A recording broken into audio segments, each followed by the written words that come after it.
Halo teman-teman semua, kami kelompok 2 PKN ingin menampilkan mind mapping yang bertema maraknya praktik prostitusi online.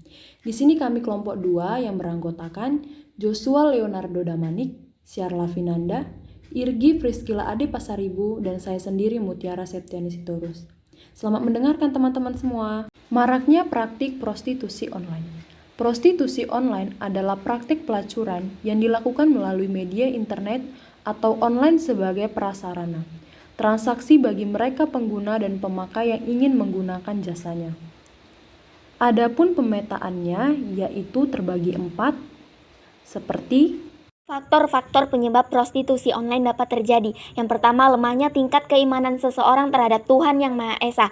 Di sini dapat kita jelaskan adanya sikap keimanan seseorang yang kurang beribadah kepada Tuhan Yang Maha Esa hingga melakukan sikap yang tidak baik. Pikiran hal yang negatif pun terjadi sehingga prostitusi online menjadi hal atau kebiasaan dari sikap dan perilaku yang buruk.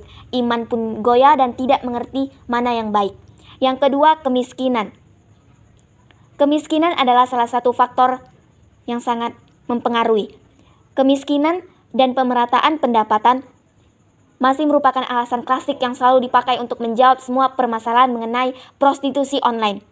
Tindakan prostitusi online disebabkan karena tingginya aspirasi material dan dukungan budaya, serta peranan kemiskinan. Yang ketiga, faktor budaya. Faktor budaya yang dimaksud adalah adanya media atau alat pendukung dalam melakukan kegiatan prostitusi sangat mempengaruhi kebudayaan yang bekerja. Artinya, perkembangan teknologi yang semakin tinggi menjadi pendukung seperti internet dan handphone, membuat seseorang menjadi mudah dapat bertransaksi prostitusi online. Dalam kenyataannya, fenomena ini banyak wanita yang menjadi pekerja. Bahkan juga merambah dunia pendidikan. Hal ini dikarenakan kurangnya kebudayaan. Dengan junjungan norma-norma hidup dalam masyarakat yang lemah. Yang keempat, keinginan cepat kaya atau materialistik. Materialistik yang dimaksud yaitu adanya sifat kemalasan sehingga menjadi suatu faktor prostitusi online yang terjadi.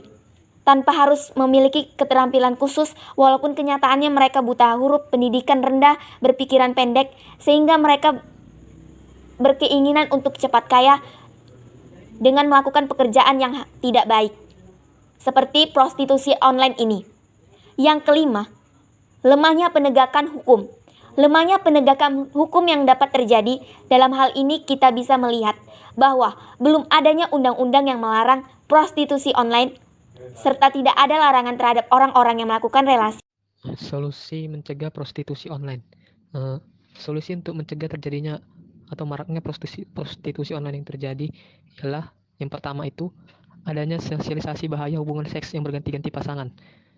Pemerintah maupun lembaga swadaya masyarakat harus berusaha untuk mensosialisasikan kepada masyarakat, terutama para PSK, bahwa bahayanya hubungan seks yang berganti-ganti pasangan dan apa saja penyakit-penyakit yang mengintainya seperti HIV atau AIDS. Yang kedua, memberi lapangan pekerjaan bagi PSK. Pemerintah dan juga lembaga swadaya masyarakat atau LSM harusnya membuka lapangan pekerjaan ataupun misalnya memberikan pelatihan pekerja bagi para PSK. Misalnya pelatihan untuk menjahit maupun mendesain pakaian atau yang lainnya, agar para PSK dapat mendapat pekerjaan yang lebih halal dan tidak melanjutkan prostitusi online tersebut. Yang ketiga, hukum para pria yang menggunakan jasa pelacur. Para pria yang menggunakan jasa pelacur juga harus dikenakan sanksi tegas agar tidak mengulangi hal yang dilakukannya dan memberikan efek jerah. Dan yang keempat, memberi pembimbingan rohani kepada para PSK. Pembimbingan iman dan agama juga harusnya diberikan kepada para PSK agar mereka dapat mendekatkan diri kepada Tuhan.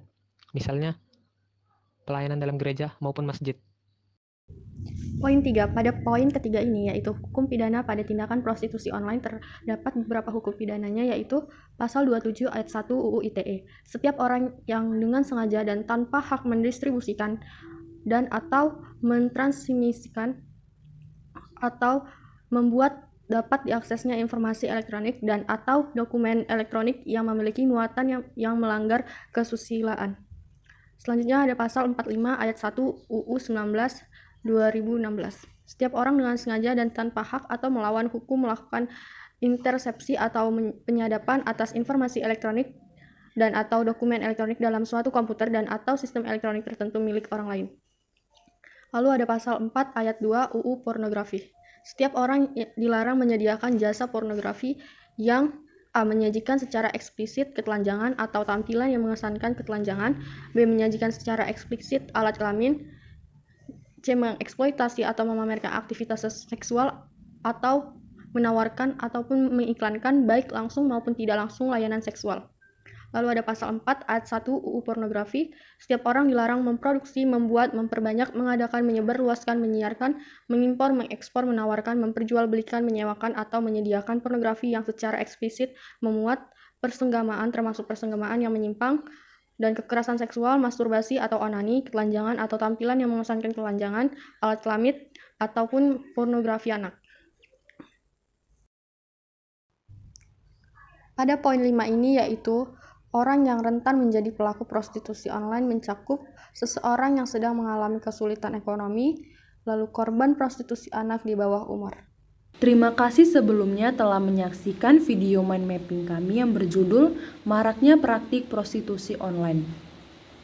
Adapun dalam pengerjaan tugas berikut, kami membagi tugas, yaitu Joshua Leonardo Damanik membaca poin keempat, Syarla Vinanda membaca poin ketiga dan poin kelima, Yirgi Friskila Ade Pasaribu membaca poin kedua, saya sendiri Mutiara Septiani Sitorus membaca poin pertama, pembukaan serta penutup. Thanks for